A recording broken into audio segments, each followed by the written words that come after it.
Hello, Namaskar, Vanakkam. I hope all of you are doing well. My name is Sudhir Sahasranaman and you're watching CBSE with Sudhir. Social science. We are going to now go on to chapter number 2 from your book, Exploring Society, India and Beyond. I hope you have got all this textbook. This is a video explanation being done in English. The Hindi explanation will be in the Hindi playlist. So please look at it if you want to understand it in Hindi. This explanation will be in English. Now, the chapter's name is Understanding the Weather. That is, how is the weather? We say, no, how is the weather? Is it very hot? Is it raining? Is it very cold? Is it pleasant? We are all talking about the weather, right? What is known as Mausam in Hindi. So this is chapter number 2. This is the hashtag that you need to follow, Social Science with Sudhir sir. Now, let's move forward. Your book right here, which I have put the PDF out here, I'll keep referring to it as well. So it talks about a particular quote, which is by a French novelist called Marcel Proust. He said, "A change in the weather is sufficient to create the world and oneself anew." I thought I should explain this, what exactly he meant when he said this. Marcel Proust meant that weather has a very powerful impact on the way we think, our moods, our emotions, right? And thoughts. For example, it is very hot. Let's say the month of May. It is extremely hot. Suddenly in the evening, it starts drizzling. It starts raining. You would find it so refreshing after the extreme heat that you have seen. So that is something which is always seen as very refreshing, and therefore it has that kind of an effect on our emotions. Similarly, when it is harsh winter months, you are staying in Delhi, somewhere in Uttar Pradesh, Uttarakhand, Himachal Pradesh, Srinagar, right? It is harsh winter and you suddenly find in the afternoon the sun has come out and it is bright and sunny. It will lift your moods, right? So that's what he means, that a change in the weather is sufficient to create the world and oneself anew, that you yourself become anew. Of course, it changes the world from sunshine to rain or from harsh winter to sunlight. It changes the world, but it also affects your own emotions and thoughts. So weather does not change the environment alone. It also changes how we experience life, right? You see flowers in the garden. You see the animals and birds also happy in the pleasant weather. That's what he meant. Okay. And this illustration, I thought, really summarizes what exactly he meant. You know, this boy is feeling extremely happy in the company of flowers which are blooming because of the right kind of pleasant weather. Understood? Great. Let's move forward. Let's understand what do we study in this particular chapter, which is chapter number 2. The first thing, mainly two things we are going to study. One, how can we measure and monitor the weather around us? There must be some science to it. There must be some instruments by which we measure few things which will help us understand the weather patterns better, right? For example, the Indian Meteorological Department, which is really responsible for forecasting the weather. What kind of a monsoon will it be? Will it be a very harsh summer? What will be the maximum temperatures that it will go to? All that, to measure all that, obviously, you need scientific instruments. So, how do we measure and monitor the weather around us? That is part number 1 of this chapter. The second question that will be addressed in this particular chapter is, how do weather predictions help us prepare for events like heavy rain? It's going to rain very heavily in the coastal areas of Andhra Pradesh and Tamil Nadu. How do we decide that? How does the administration prepare itself for a cyclone, heavy rainfall, floods like situation, etc., right? That can happen only if you are able to monitor the weather around us, right? For thunderstorms, drought, right? It's going to be an extreme summer, so there will be water shortage in many areas in different parts of India. It could be in Andhra Pradesh, it could be in Rajasthan. So how does the government prepare for it? And heat waves, right? Heat waves, temperatures going up to 44 degrees Celsius. You are advised not to venture out in the hot sun between 12 o'clock and 5 o'clock in the evening, because there is a heat wave, what in North India is referred to as the loo. You know, ki loo chal rahi hai, so you don't step out. So all that is there.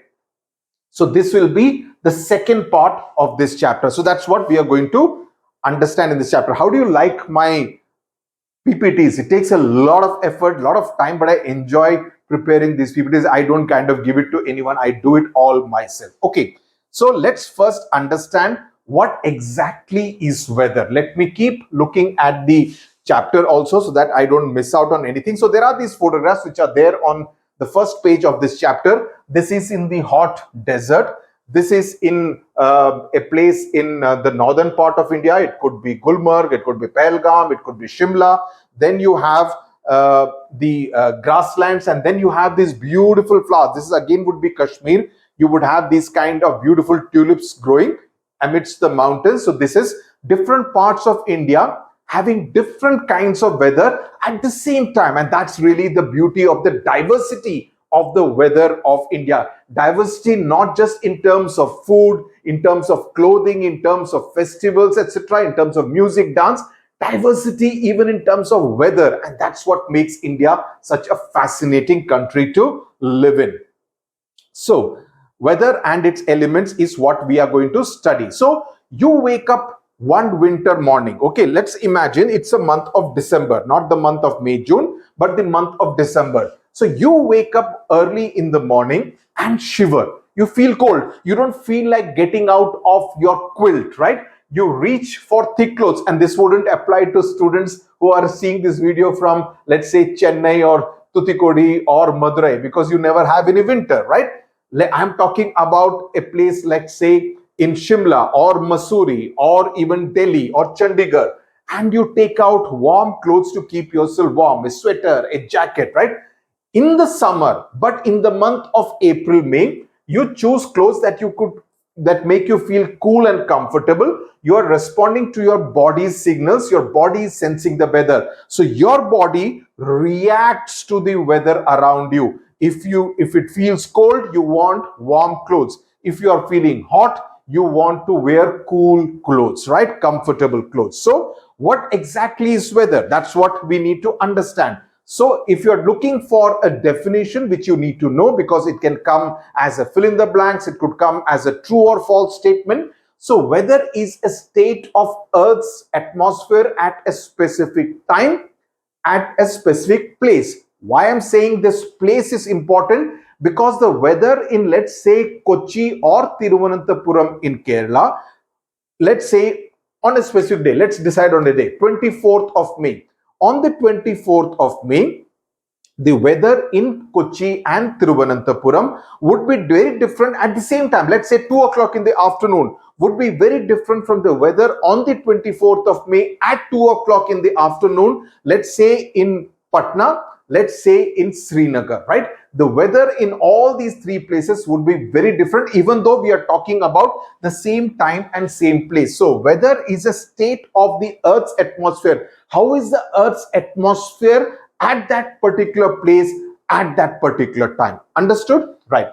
Now, the second term which I have introduced is this word called atmosphere. What is atmosphere?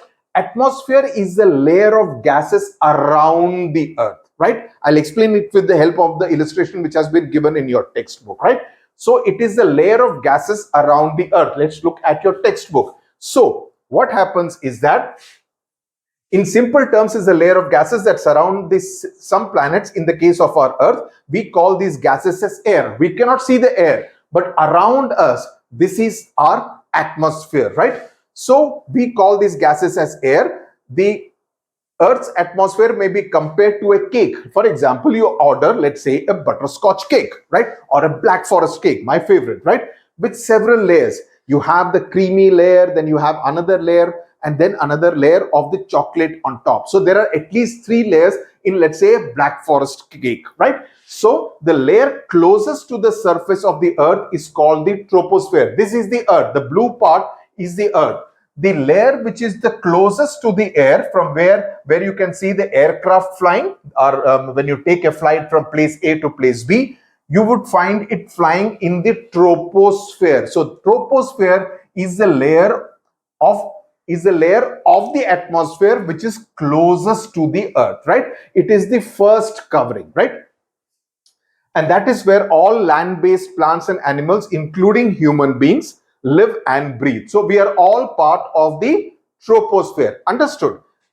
It is also where almost all weather phenomena, which we will explore in this chapter, take place. The troposphere extends to a height of 6 to 18 kilometers vertically upwards, right? Now, it is less thick at the poles, that is the Arctic and the Antarctic pole, the North Pole and the South Pole. The troposphere is a little less thick at the poles, where the cold air, because the air is very cold there, it contracts. So this is a little thick, less thick there, and it is thicker in the tropical areas, like in the plains where we are, right, where the warmer air expands. You will study about this more in the science class. So what you have here is the troposphere. The next layer is called the tropopause. You just need to be familiar with these terms.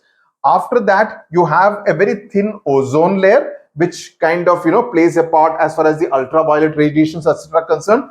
And on top of that, you have the stratosphere. Okay, so stratosphere, tropopause, and troposphere. These are the three things. TTS. So you need to remember it like that. Okay. Now, let me just show it to you. So troposphere is the closest layer to Earth. All the weather events occur in this place. We breathe, the plants, the animals, the lion, the tiger, the elephant, the sunflower, the cotton, the wheat, everything is in the troposphere, and it is 6 to 18 kilometers thick, thinner at poles and thicker in the tropical areas. Okay, so this is a beautiful photograph image of the Earth. Now, let's go forward. Now, we may use different words to describe the weather: hot, cold, rainy, cold, cloudy. What I told you right at the beginning, they describe the different ways in which we experience the elements of weather. What are some of the words? Okay, now you need to talk about this thing. Thand lag rahi hai, kulra irukku in Tamil. In different languages, you will have different way words to describe the weather. Hot, cold. You could write that in the comment section. Now, let's talk about these 5 things which you need to know. Okay. Temperature. What exactly is temperature? How hot or cold the atmosphere is. What is precipitation? It is connected with rainfall. Any form of water such as rain, snow, sleet or hail that falls from the sky. Now, sleet or hail you may not be aware of. So, sleet is frozen or partly frozen rain. You will not find it in a place like, let's say, Mumbai, which is a tropical area. You would find it in the hilly area. Similarly, hailstorm. Though hailstorm, sometimes you find that even in the tropical areas, depending on the weather change. But these are small, hard balls of ice, small balls of ice, which fall from the sky like rain. So you have what we call a hailstorm, right? So that is as a result of precipitation. Then atmospheric pressure, the weight of the air above us. Now, this is important. Now, you may think that there is so much of air. It's not visible, but there is a weight of that air. That is called atmospheric pressure. The weight of the air above us felt on the Earth's surface. You may think just because it's not visible, it doesn't mean that it does not exist. Of course, it exists. And when it exists, it will definitely have some kind of weight. That is called atmospheric pressure. What is wind? The movement of the air, including its speed and direction. When the wind blows from, let's say, from west to east, from north to south, the wind blows, and that is what is the movement of air from place A to place B. What is humidity? We'll study all this in detail. The amount of water vapor in the air. What is water vapor? We have studied that in science classes. The water vapor is water in the gaseous form instead of the liquid form. That is, I've taught you all this in class 6. When you boil water and you cover it with the lid on the gas, and after some time you remove the lid, on the bottom side of the lid you will find droplets of water, right? Now, some kind of droplets, that's as a result of the water vapor, which is kind of going up, and then it has kind of condensed out there. But otherwise, when it kind of goes up, you allow it to go up completely. That is in the form of water vapor. That is, it is changing from the liquid form to the gaseous form. That is water vapor, right? Now, let us imagine that Krishnan from Chennai is speaking with Amir in Kashmir. Krishnan tells Amir that it has become very chilly in Chennai. Now, chilly in Chennai would be nothing. It's almost like summer in Srinagar, right? Amir asks how cold it is. How will Krishnan explain to Amir how cold it is? After all, what is cold for Krishnan may be actually quite pleasant for Amir, because in Kashmir, you would be very used to very low temperatures, right? So as you can see, it would be very difficult for Krishnan to convey his sense of chillness to Amir unless there is a commonly agreed way to measure the temperature, which brings us to the first part of this chapter, how to monitor and measure the weather, different forms of weather. So that's what we will learn. So what do you think could be some other reasons to measure the weather more precisely? Think of knowing. So this is something very important. Now, why accurate measurement matters? That's what I'm going to. So this lovely illustration of a brother and sister, two kids playing. Why accurate measurement of weather matters? Because words like cold, what Krishnan is telling Amir, may mean different things to Krishnan and different things to Amir, are therefore subjective. What may be cold for me may not be cold for you, right? I may be feeling more cold, you may not be feeling so cold.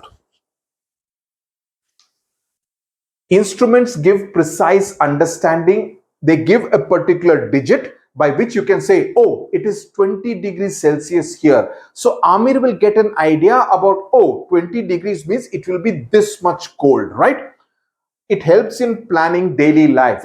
If it is forecast that today in the afternoon it is likely to rain in your city, so you would take care to carry an umbrella, right? So those are the ways in which it can help you plan your daily life. You can accordingly, oh, it's going to rain, it's going to be floods in the coastal areas of Tamil Nadu, so let's not travel to the coastal areas, let's not travel to Rameshwaram, because we may get caught in the thunderstorm. So that's how accurate measurement matters. Forecasting means predicting weather in advance. That really helps you. Now, let me just see so that I don't miss. I want to go in the same order. Now, from early times, humans have closely observed nature and learned read her signals to forecast the weather. Now, I forgot to carry something. Just give me a minute. I'll get something for you.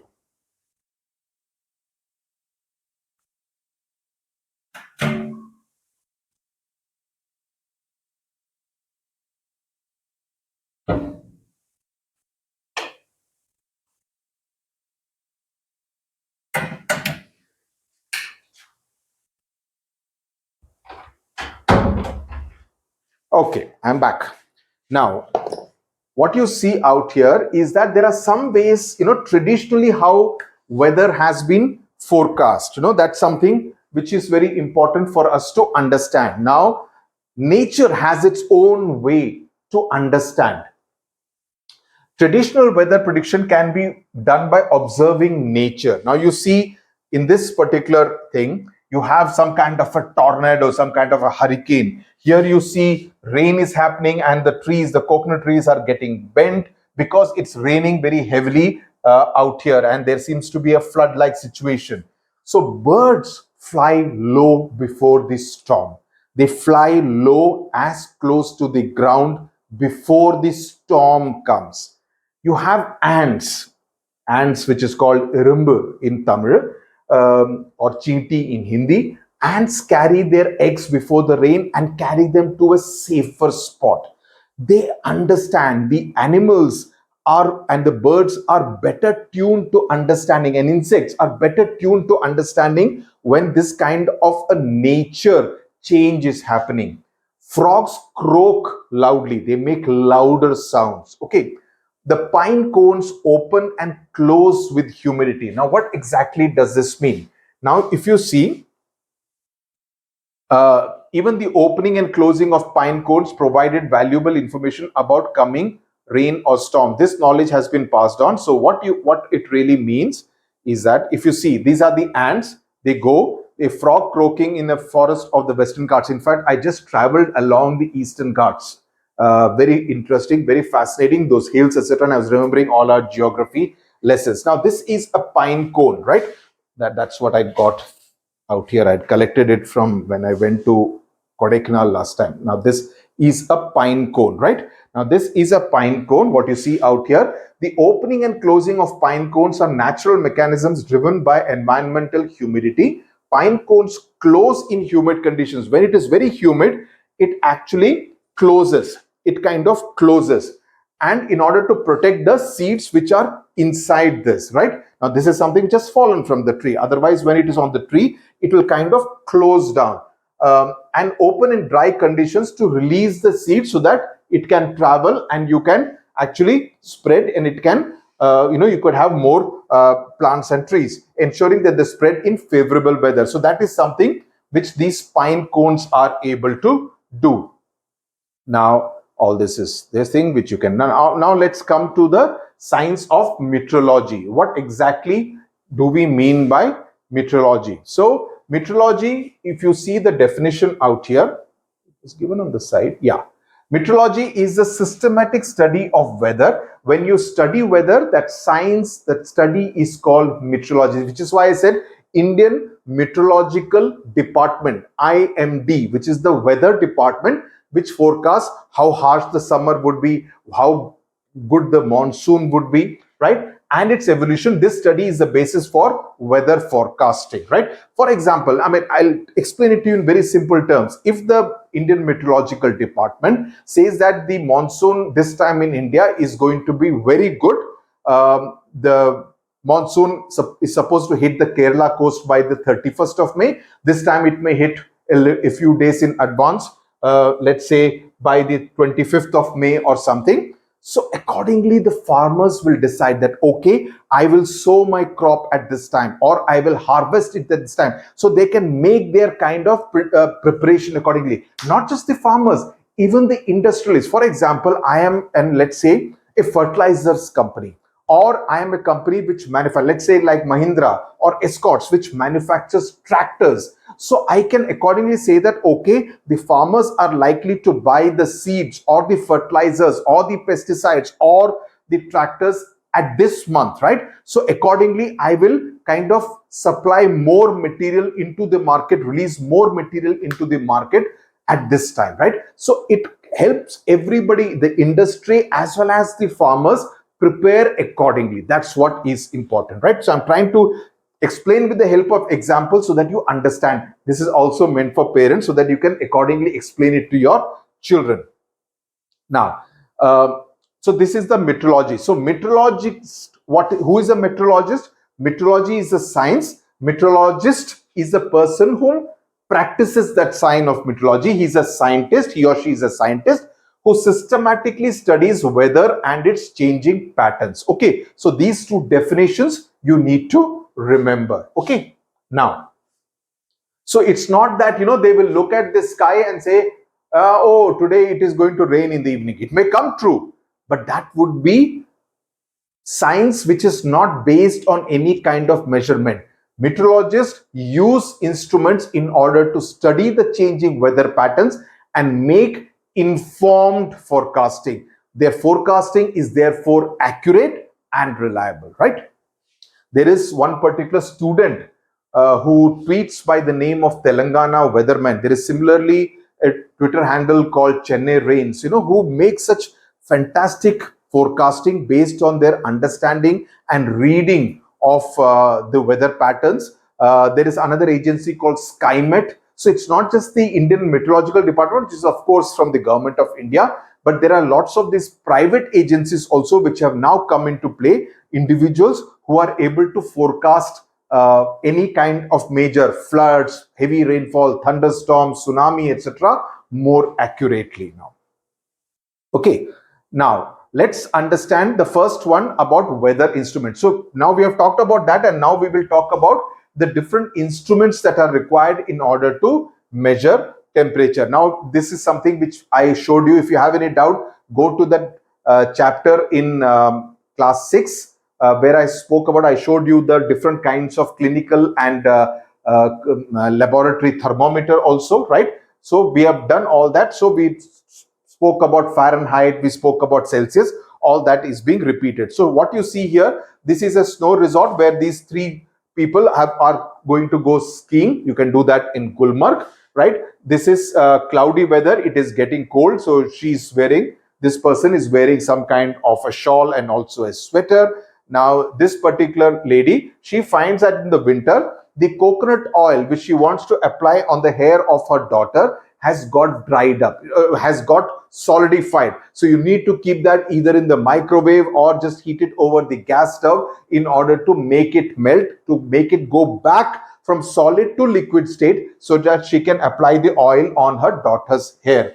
This you find, curd takes longer to set in cold weather. From milk, when you pasteurize it and you want to convert it into curd, it takes longer in winter as compared to the summer months, where it can get done in a matter of a couple of hours, right? So that is something which is, these are all things, science, social science, geography in particular is all about the world around you. So if you are observant, you will find all this extremely fascinating. Okay.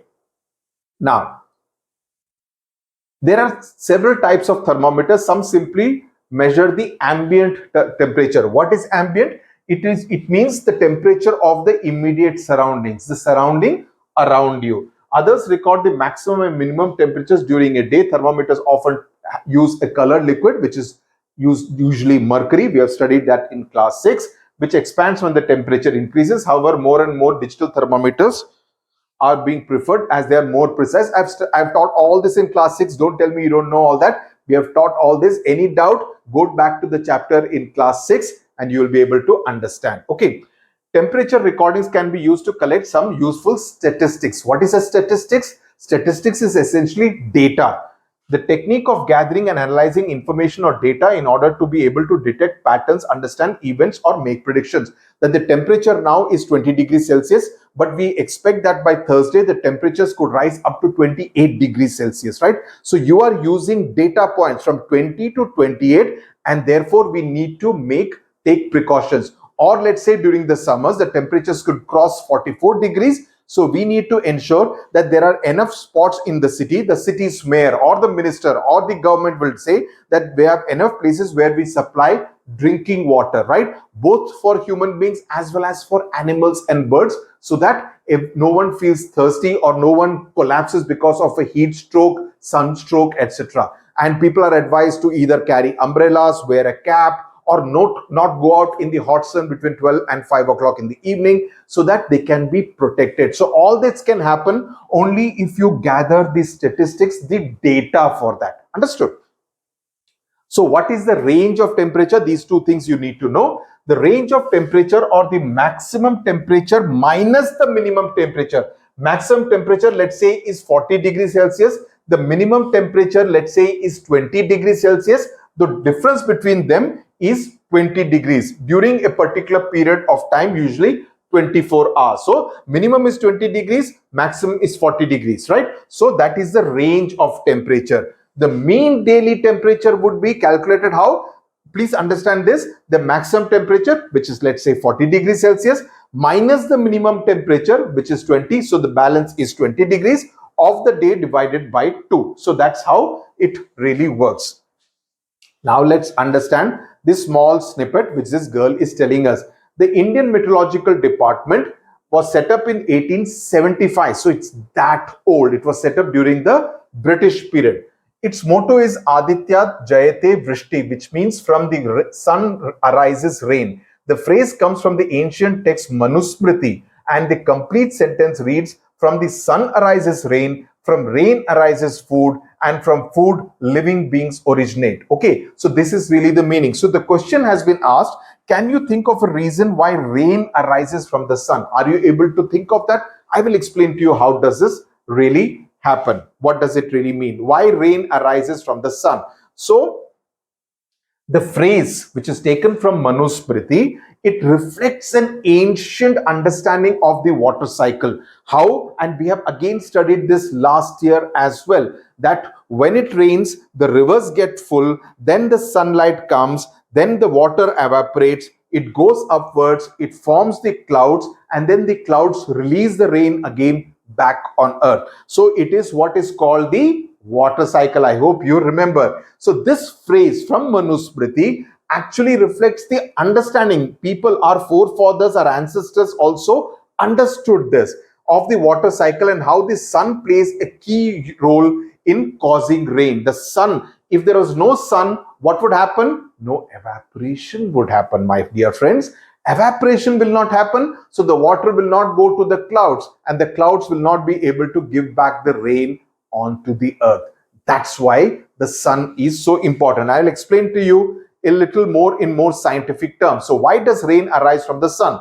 The first part is that the sun warms the oceans, the different water bodies, rivers, lakes, and moist land surfaces, right? Moist means wherever there is moisture in the land. The second part is that this heat causes water to evaporate, what I just now told you, and turn that into water vapor. It goes up to the clouds. Water vapor rises into the atmosphere and cools down, forming cloud through condensation. Evaporation, condensation. When the clouds become heavy, they turn dark in color. The water falls back on earth as rain, snow, or hailstorm, right? So this is the form. So I hope you're able to understand and answer that question. So if that question comes, it gives you that particular phrase and asks you to explain it. These are the four sentences that you need to write. Please note this down in your notebook. You will be absolutely fine. Now, let's move forward. I hope you're enjoying it. I enjoyed preparing this chapter, preparing these slides, and I do hope you enjoy this as well. Okay, now here is a chart. Okay, what I just now told you of a city in Madhya Pradesh.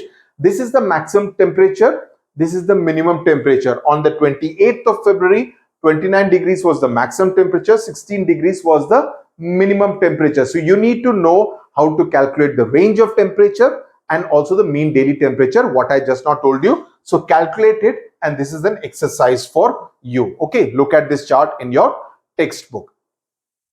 Now, let's now move to precipitation. Now, this is again something which we have discussed. You know that once he knows, if he says, oh, it's 22 degrees, the person in Kashmir, Amir in Kashmir, will be able to understand. Let's now move to precipitation. What exactly is precipitation? Now, if the news says that, the news bulletin in the night says that a particular place, okay, let's say Mumbai, received 30 millimeters of rainfall in a day, what does it mean? How is rainfall measured? Because you've always wondered, how is it that the rainfall would really be measured? How would we know that it is this many millimeter of rainfall? So the amount of rainfall is measured with the help of an instrument called rain gauge. Okay, this is how it actually looks. It is in the form of a tube, and this is the funnel where the rainwater would be collected. So when it rains, the water falls into this particular funnel, okay, and it is collected in this particular cylinder or in the form of a tube.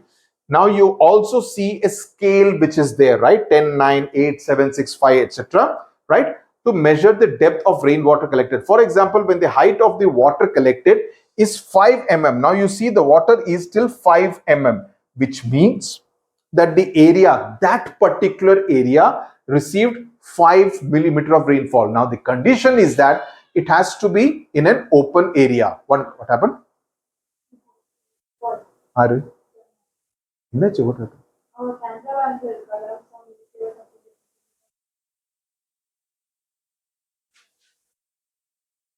Hello?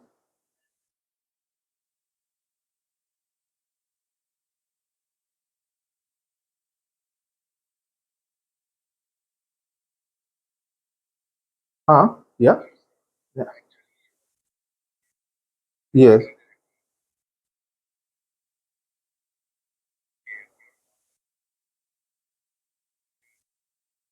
Because both of them use the same mobile number, no?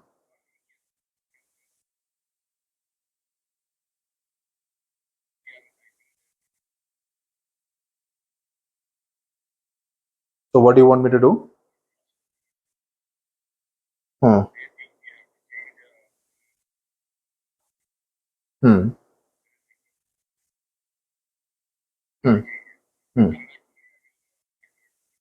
Okay, fine. Okay, okay, thanks.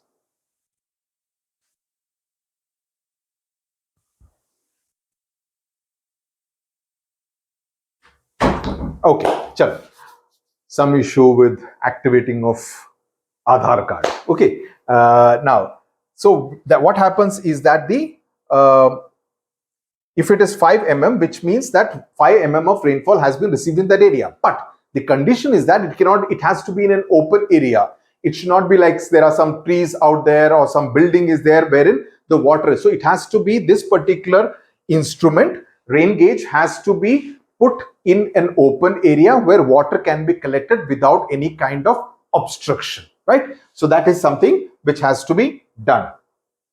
Now, let's move forward. So this is an exercise which has been given. So what I have done is precipitation is that, just to recap, the amount of rainfall, like this you see, it's an open area, right? The amount of rainfall measured using a rain gauge, rain gauge, both are okay pronunciation wise. It consists of a funnel collecting water into a cylinder with a scale. The depth of collected water indicates the amount of rainfall. For instance, 5 mm height means 5 mm of rainfall, 5 millimeter of rainfall. I hope this is absolutely clear. Now let's move forward to the third part, which is atmospheric pressure.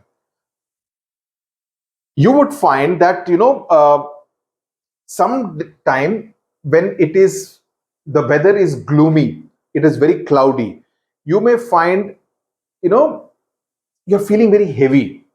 It's a mental state. It's not easy to describe it, but you feel a little low and you feel a little heavy. You generally feel, I'm not feeling very good because the sun is not out, especially in cold countries like, let's say, Canada, etc., or Greenland. You feel that especially during the winter when it's very gray, it's snowing, and you feel a little low.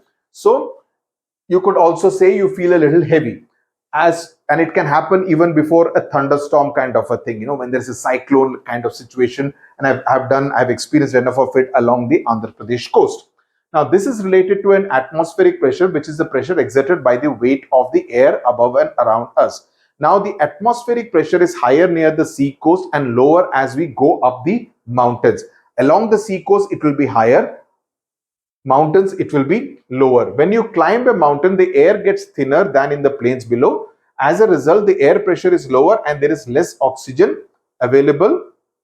Now if you see on the sea coast, now this is the land, right? Higher pressure, the air is warmer, whereas here this lady is on a mountain, the pressure is lower and the air is a little cooler. The temperature here, for example, we just been to Tirupati, I just come back from Tirupati was very hot, very warm, right? Because it is below. But then you go up the hills and go to the temple town of Tirumala for the Sri Venkateshwara Swami temple. There we found the temperature in Tirumala was lower and the atmosphere was very cool, right? So that's what. So the cooler air, because the pressure is lower, while down in the plain it is higher pressure and warmer air. Okay, let me explain this a little better. So if someone says that the weather feels heavy, okay, before a thunderstorm, you have this kind of a situation where before this actually happens, before the storm hits the coast and you see the sea is very rough, look at the condition of the trees, etc. Before this happens itself, you feel a little heavy. Why does that happen? Because the humidity is higher, because you are near the sea coast. The humidity, because the presence of water vapor, the air contains a lot of water vapor, making it feel damp and sticky. You feel very sticky and very humid in places like Vishakhapatnam, Chennai, Kochi, Thiruvananthapuram, etc., which are near the coast. The atmospheric pressure is low. Just before a thunderstorm, the air pressure drops, which can make the air feel heavier. Okay. Then there is lack of wind. The wind is not blowing that much before the thunderstorm. The air becomes very still, right? Adding to the very uneasy feeling. You feel very heavy and feel very low at that point in time. So, Let's move forward. So with less oxygen getting into your blood, your body has to work harder to make you moving. So you are kind of, feeling a little heavier, right?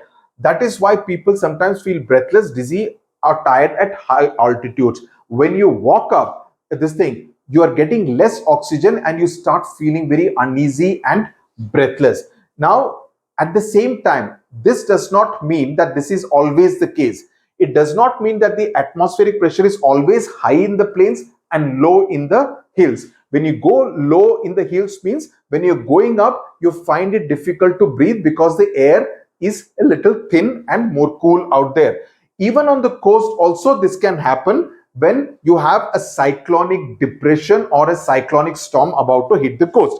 In fact, it is sometimes dropped dramatically, resulting in what meteorologists call a depression or low pressure system, which can sometimes develop into a storm or a cyclone. I will explain with the help of this particular PDF. Now you see this is a weather person on television.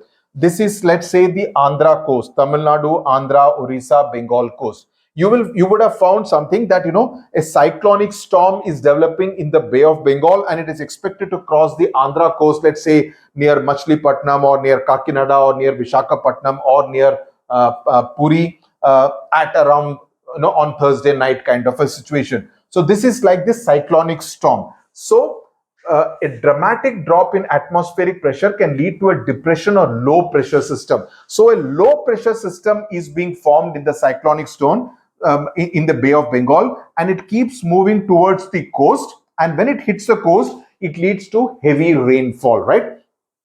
Potentially developing into a storm or a cyclone. This is what, and when a cyclone hits, it leads to a lot of damage. It destroys buildings, destroys crops, destroys uproots trees, etc. So a lot of damage extra happens. So the administration, what it will do, it will tell the fishermen not to go fishing into the Bay of Bengal. It will tell the people along the coast to move out of their houses and move to a cyclone shelter. All those steps are also taken. So this is how it really happens. So basically, the scientific funda behind this is that it is because of a dramatic drop in the atmospheric pressure. It can become low and not high, which is usually the case in tropical areas. What I showed you out here, that usually in the plains it is warmer along the sea coast, and it is in the hills where it is lower pressure. But in the case where there is some kind of a depression which is forming in the sea, it can also be a case of low pressure.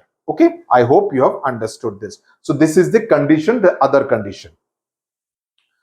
Why do you think it would be important to measure atmospheric pressure? The question being asked is that, and who are the people most likely to use such measurements? I will tell you, don't worry, everything is being answered out here. So you see this kind of a situation where there are dark clouds and this is some kind of a mountainous area. So why is it important to measure atmospheric pressure is a question which has been asked in your textbook. It is important to measure atmospheric pressure, especially for weather forecasting. And who are likely to use it? People traveling to or working in high altitudes. I am a mountaineer. I want to climb that particular mountain. So I need to measure the atmospheric pressure, how much it is, so that if it is going to be very low, I would carry an oxygen cylinder with me so that I don't run out of breath. Because when you're climbing, you need that energy and you would be running out of breath. So you could carry an oxygen cylinder to ensure that you do not run out of breath, right? So that is something important. Okay. Now, okay. The instrument used to measure atmospheric pressure is called a barometer. Now, please remember this because this can come as a definition. It can come as a fill in the blank. It can come as a multiple choice question. So the instrument which is used to measure atmospheric pressure is called a barometer. As with thermometers, there are several types of barometers. The unit they display is generally the millibar. That is the unit of atmospheric pressure. It is called MB, both of them in lowercase, small caps, not capital letters. The normal atmospheric pressure at the sea coast is around 1013 millibar. The pressure below 1000 millibars indicates a depression. So if the atmospheric pressure goes below 1000 millibar, right, that means a depression is being formed, let's say in the Bay of Bengal or in the Arabian Sea, and the areas along the coast need to be alerted. Now, this is again, I hope you know this particular word. Acclimatize means adjust to a new climate or to a new condition. Acclimatize to a new place. You can use it. You need some, when you're climbing up a mountain, you do it slowly so that your body gets used to that kind of a more thin air, less of oxygen. So your body, your lungs, etc., get used to, they get acclimatized to that, right? Now, people who journey to places at a high altitude, let's say this one, Khardungla top, which is at 18,380 feet high. It is the highest motorable road in the world, right? So people who journey to places at a high altitude are advised to make pauses on the way to allow the body to acclimatize, what I just now told you. For example, our army personnel, for example, the mountaineers, right? In high altitude places like Khardungla in Ladakh, which is over 5,600 meters above sea level, it is hard to imagine how they live and work in places where the oxygen level is so low, the atmospheric pressure is generally about 650 millibars. We said below 1000 leads to a depression. So just imagine there, it is 650 millibars. So you can get an idea, and this is what statistics, this is what data helps us. It helps us get an idea about what is the situation at a particular place. So now if someone in Ladakh tells someone in Chennai that, see, this is the situation, the person in Chennai, because of this data point called 650 millibars, would be able to understand that, oh, it would be very difficult to breathe because there is a paucity, there is less oxygen available there. Okay. The fourth aspect we come to is wind. Okay, I hope I have not left out anything. Yeah, okay. Wind is the movement of air from areas of high pressure to areas of low pressure. Simple funda, this is the basic definition.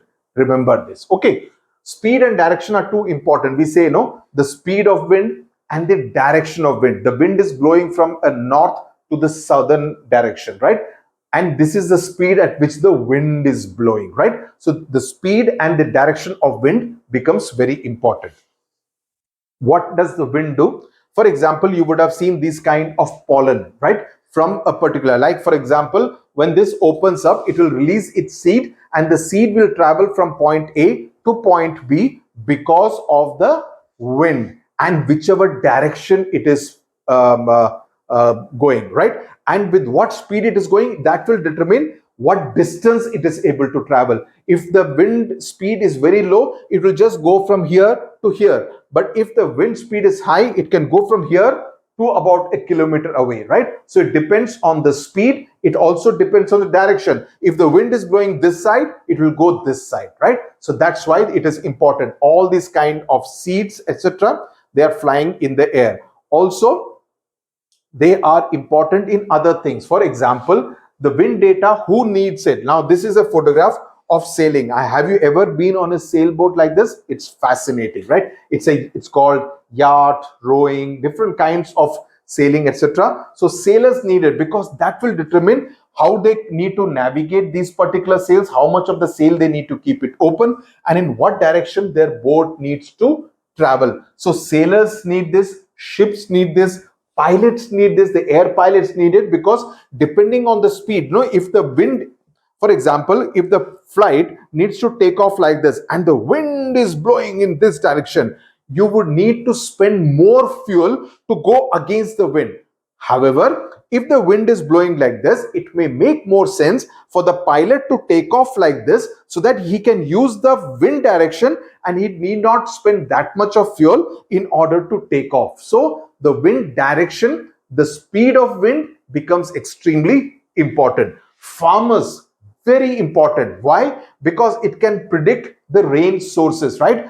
From where, for example, the wind is blowing in that direction. So that means if it is raining in that village, it means because of the rain, because of the wind, that rain may come towards my village as well, and that would help my crop, or it could destroy my crop, right? Unseasonal rain. It could also determine the soil drying speed. For example, if the rain is not going to come, my soil will get dried up that much faster, right? Because if it gets humid, that means the soil will find it more difficult to get dried up, right? So all these factors, the wind data, the statistics, the data points about wind is useful to all these kinds of people, right?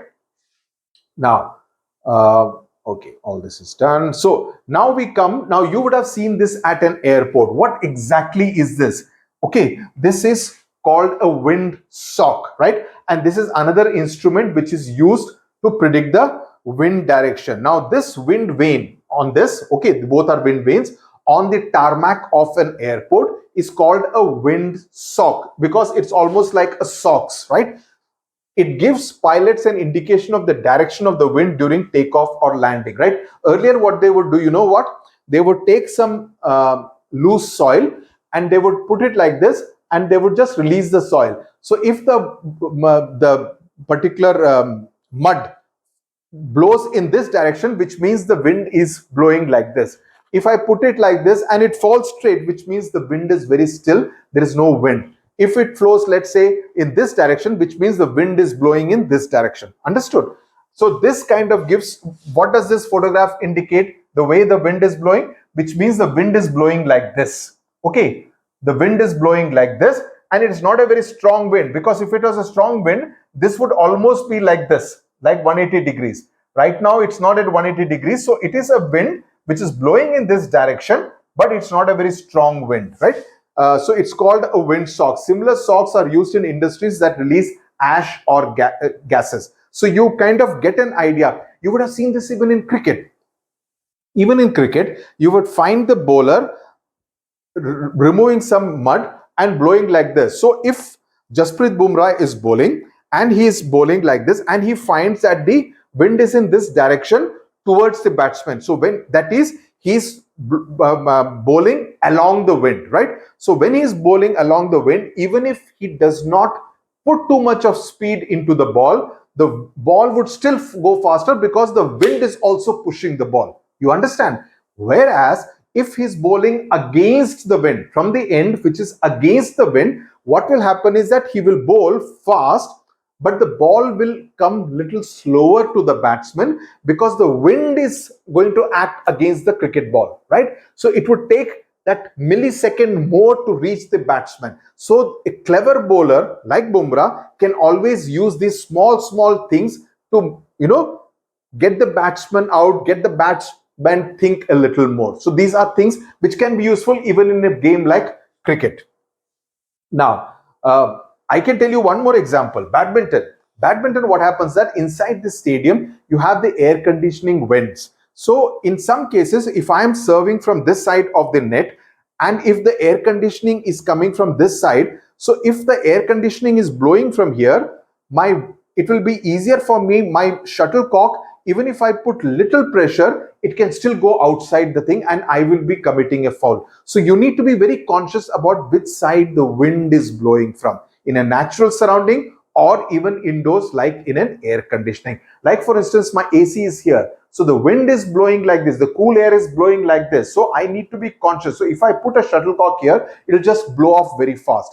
Whereas if I put the shuttlecock like this against the air conditioning thing, it will find it difficult to go against the thing. I need to apply a lot of pressure. You understand that?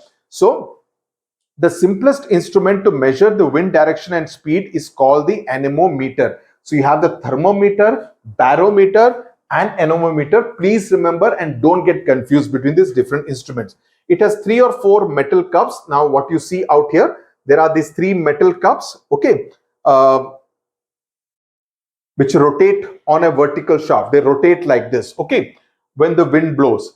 The stronger the wind, the faster the rotation. A meter attached at the bottom counts how many times the anemometer spins in a certain period of time, and that will help calculate the wind speed in kilometers per hour. So that's what you would have seen, the windmills, where the windmills go like this. All this dependent on wind. Okay. Now let's come to humidity. Okay. Humidity is the last element that we need to study of the weather on our list as far as this particular chapter is concerned. I hope you found this fascinating and interesting. It refers to the amount of water vapor present in the air. Students from Chennai, raise your hands. You would understand what humidity is, because in a city like Chennai, if the temperature is 35 degrees, it may feel like 45 because it's so humid. Your shirts will get drenched when you go out because it's so humid always. Vizag, Chennai, Kochi, Thiruvananthapuram, Mumbai to an extent, all are very humid because they are right there on the sea coast. Unlike cities like, let's say, Hyderabad or Bengaluru or let's say Bhopal are not so humid. It also depends on factors like temperature, wind, pressure, and location. So it asks, where do you think humidity is likely to be more, Kochi or Jaipur? Jaipur is landlocked. It's not near the sea coast. Kochi is on the sea coast. So obviously Kochi will be more humid. You might guess that Kochi has higher humidity than Jaipur. But then if we take two cities which are on the sea coast, Kochi and Mangaluru, right? Mangaluru, which is in Karnataka, both are on the Arabian Sea coast. Which would be more humid? How would we discuss with your classmates? You don't need to discuss it because I'm going to tell you. Now, to compare the humidity levels between Kochi and Mangaluru, both of them are on the sea coast, which is why I put the shark photograph here. What we do is to use a hygrometer is to measure the humidity, which is a weather instrument that measures the relative humidity. Relative humidity is percentage of water vapor in the air. Please remember all these terms. All these can be 1-mark questions, right? And then you take regular readings and you will be able to measure whether the humidity is more in Kochi or it is more in Mangaluru, right?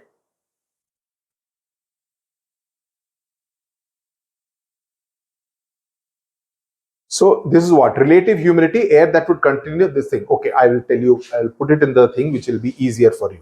Now, humidity is measured as relative humidity. Okay, it's there in the book, but this will be easier for you.